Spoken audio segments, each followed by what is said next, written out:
ಬೇರೆ ಹಾಕಿದ್ರೆ ಮಾಡ್ತೀವಿ. ನೀವು ಸುಮ್ಮನೆ ಕುಮಾರಸ್ವಾಮಿ ಹೇಳಿಲ್ದೆ ಹೋದ್ರು ನೀವು ಯಾಕೆ ಹೇಳ್ತಾ ಇದ್ದೀರಾ ಕುಮಾರಸ್ವಾಮಿ ಹೆಸರನ್ನ? ಎಲ್ಲ ಒಬ್ರು ತಂದಾಕಿ ಮನೆಗಳ ಕೆಲಸ ಮಾಡ್ತಾ ಇದ್ದೀರಾ ನೀವು. ಮಹತ್ವಾಕ್ರಾಂತಿ ಹೇಳ್ಬೋದು, ಅದೇನ್ ರಾಜಕೀಯವಾಗಿ ಮಾತಾಡ. ನೀವು ನನಗೆ ಅದೆಲ್ಲ ಮುಖ್ಯ ಅಲ್ಲ. ನೀವು ಹೇಳಿದ ನನಗೆ ಕುಮಾರಸ್ವಾಮಿ ಅವರು ನೀವು ಅಮಿತ್ ಶಾ ಜೊತೆ ಟಚ್ ಅಲ್ಲಿ ಇದ್ದೀರಾ ಅಂತ ಹೇಳಿದ್ರಿ. ಯಾವ ದಾಖಲೆ ಮೇಲೆ ಹೇಳಿದ್ರಿ ನೀವು?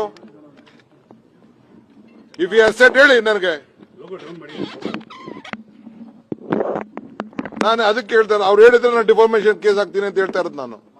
ನೀವು ಸುಮ್ಮನೆ ಏನು ಹೇಳ್ದೆ ಹೋದ್ನ ನೀವು ನನಗೆ ಲೀಕ್ ಮಾಡ್ತಾ ಇದ್ದೀರಾ, ಆಮೇಲೆ ಹೇಳ್ತಾ ಸೃಷ್ಟಿ ಮಾಡ್ತಾ ಇದ್ದೀರಾ ನೀವು. ಆಮೇಲೆ ನೋಡಿದ್ರೆ ವಿಜಯನ್ ಹೆಸರು ಹೇಳ್ತಾ ಇದ್ದೀರಾ.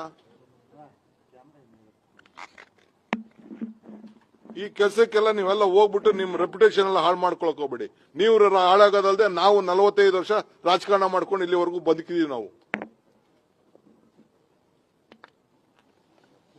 ಯಾವ ರೀತಿ ಏನಾರು ಹೆಚ್ಚು ಕಮ್ಮಿ ಮಾಡಿದ್ರೆ ಯಾವ ಟಿವಿಯನ್ನು ಇದು ಮಾಡ್ತೀರಾ ನಾನು ಸುಮ್ಮನೆ ಬಿಡೋದಿಲ್ಲ. ನಿಮ್ಮ ಮೇಲೆ ಬೆನ್ನೆತ್ತು ಬಿಡ್ತೀನಿ. ಹಿಂದೆ ಟಿವಿನ ಹೆಂಗ್ ಬೆನ್ನೆತ್ತಿದೆ ಹಂಗೆ ನಾನು.